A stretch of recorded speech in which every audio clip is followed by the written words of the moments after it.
112 Crazy and win a percentage. Yeah. .845 win percentage. Mm-hmm. That's Unreal. crazy. Yeah. And so it says that other teams have been trying to get him out to come out of college into the W for years. Mm-hmm. And Atlanta Dream was able to Atlanta do it. got him.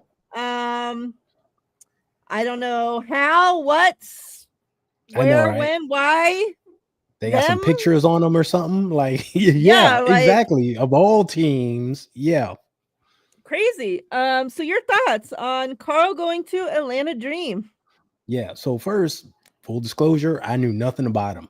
I didn't hear anything. I never heard his name before. I Yeah. didn't even know who he was until I did the same thing. When he got hired, I'm like, who's this dude? Right?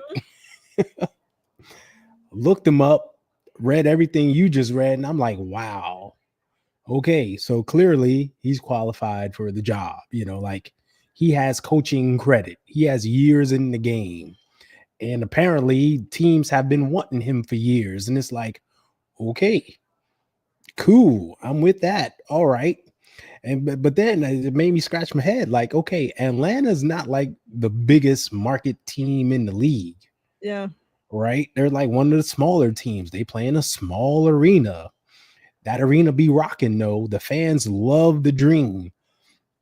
But it's like how they lure him. I don't know. Maybe Renee Montgomery went down there and spoke to him personally, and she got swag. So you never know.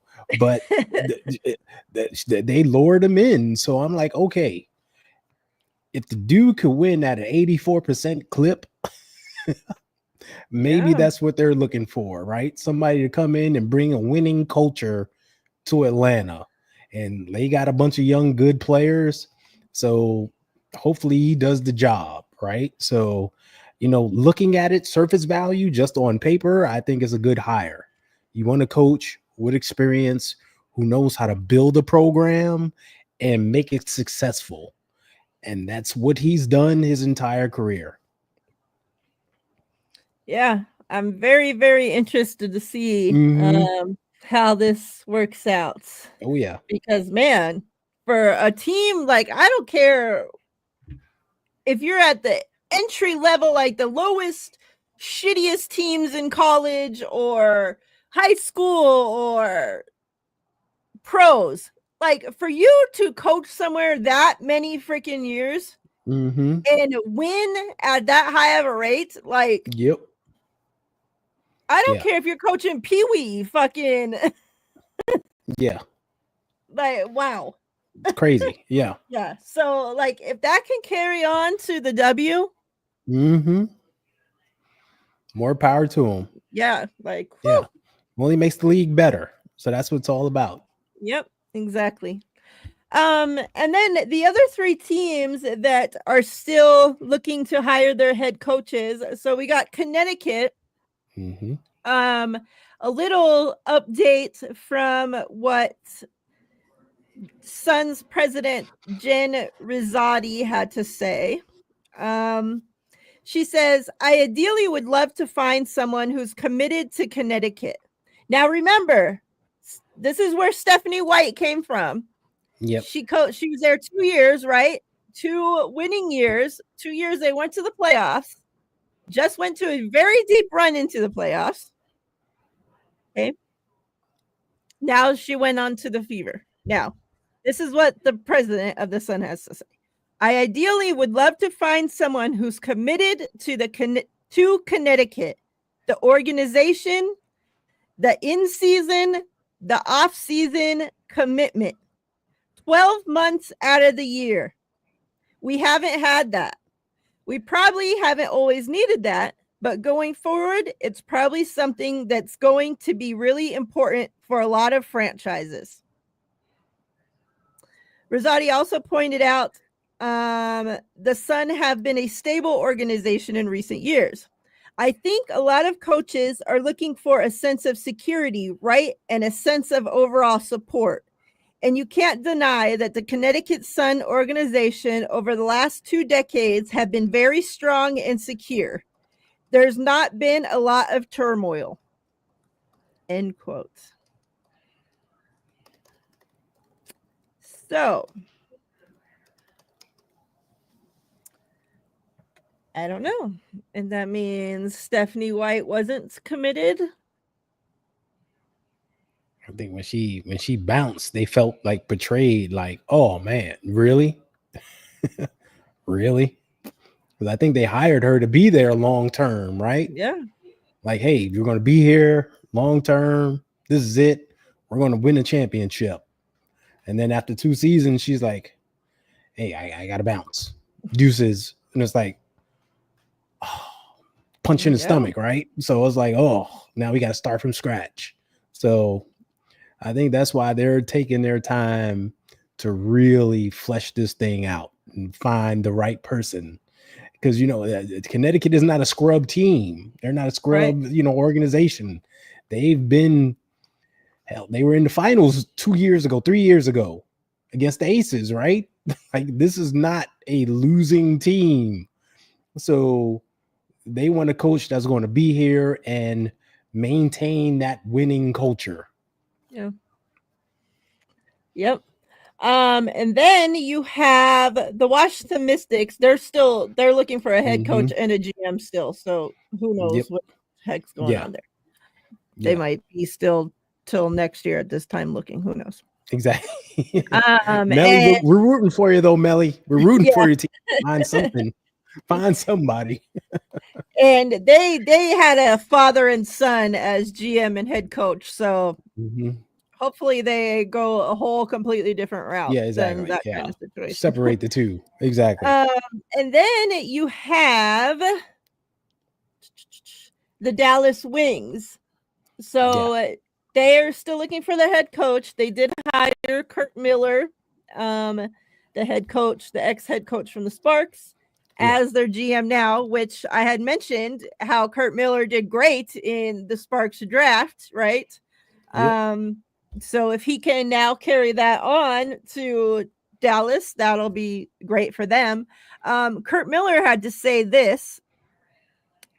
So they have the number 1 draft pick, right? So Kurt says, for someone like myself who's just started the head coaching search, what an opportunity to be out talking to head coaching candidates to take over the Dallas Wings coaching job, knowing that we have the upcoming number 1 pick. So they said Miller hopes that having that number 1 pick will help be able to sway them, a top coaching candidate over obviously the other 2 places. So we'll see how that goes. We'll see. And then obviously just an update as well, from the Valkyries. Their expansion draft is December 6th. So it's coming up. I'm kind of nervous. Like, when do the teams announce like who they're coring? Like, I'm thinking next week. I mean, it's got to be next week, right?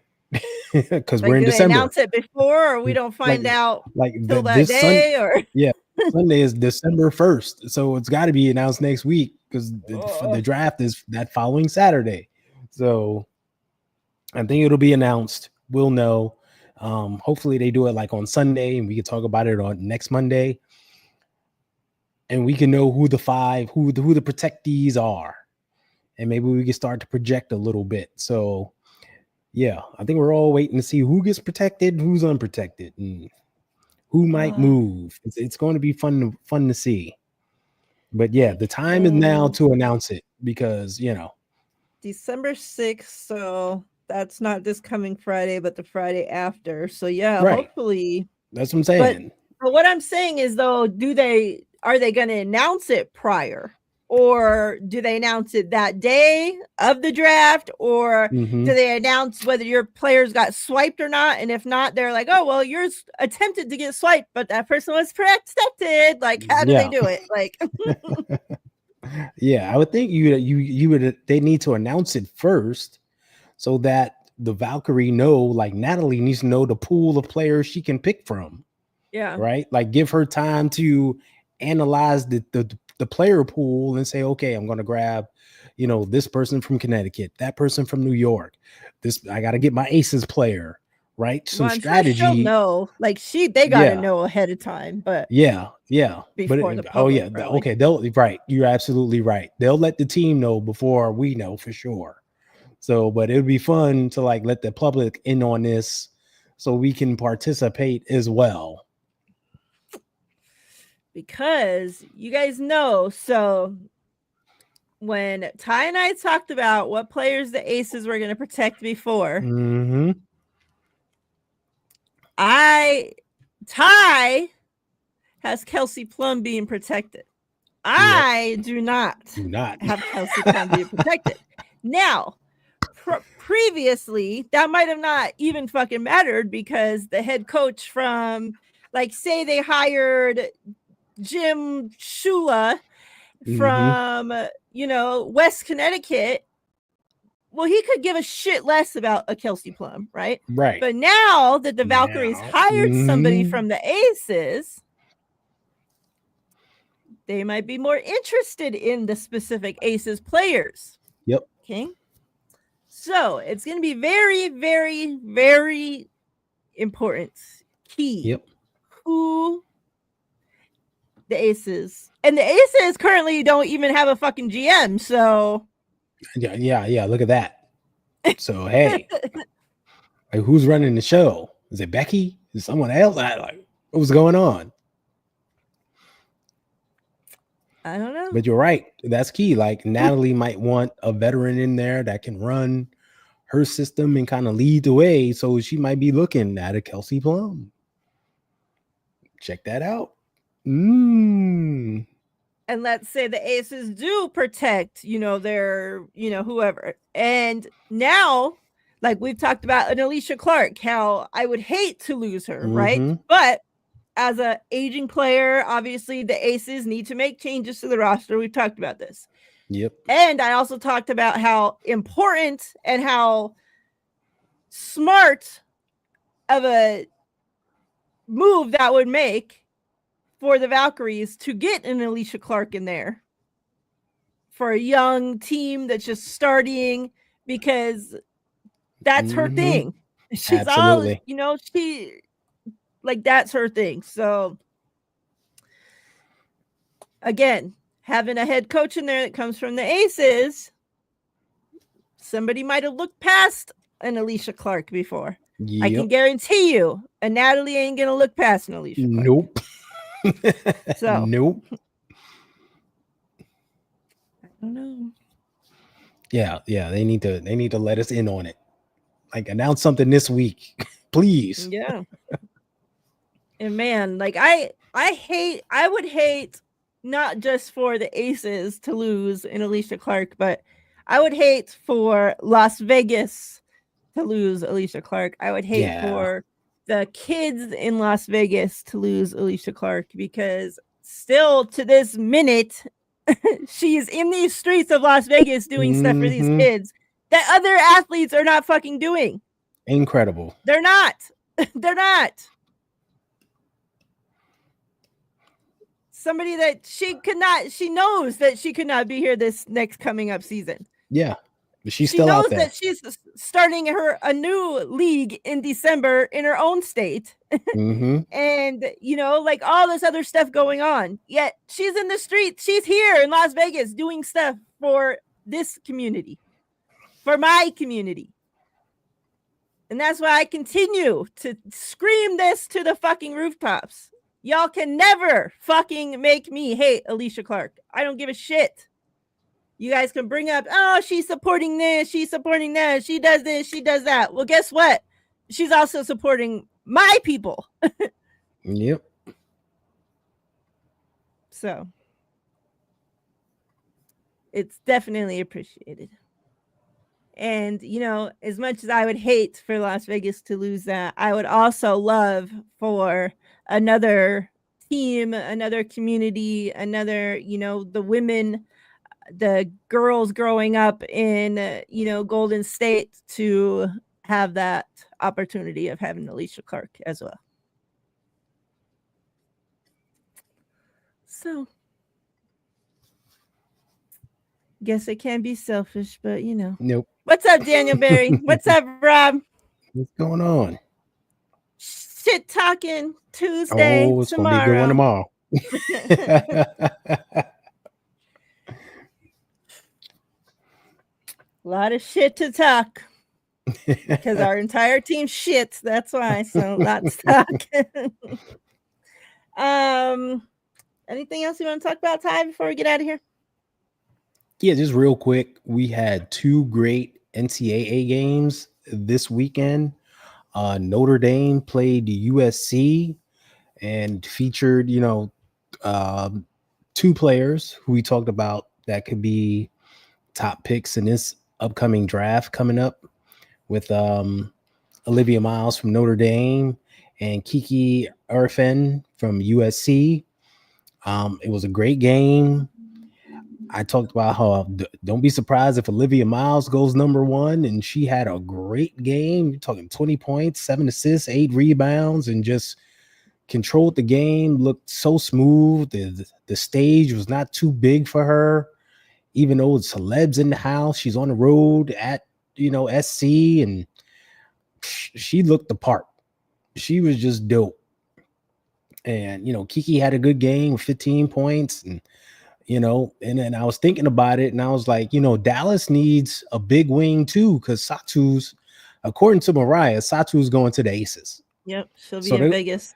So they're going to need to replace her, right? So, hey, Kiki could go number 1. You never know. You never know, folks. That'd be crazy, though. That would be crazy. On Paige, number 1. Yeah, everyone's in love with Paige, but I'm telling you, when you look at team needs and these players, and they're special. There's a lot. Paige isn't the only special one. There's others. You just never know. But the other game was South Carolina and UCLA, and man, UCLA came to play. They pulled the quote unquote upset because South Carolina is number 1, and it was a big blowout, and shows that UCLA is legit.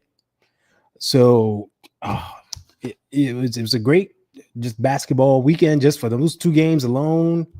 So yeah, if you want to check out the college game, don't wait for the tournament. Get into some of this regular season action because it's going down, and you see some great future players. It's going down. That's right. That's right. Yeah, I think that's it. Yeah. Just trying to think.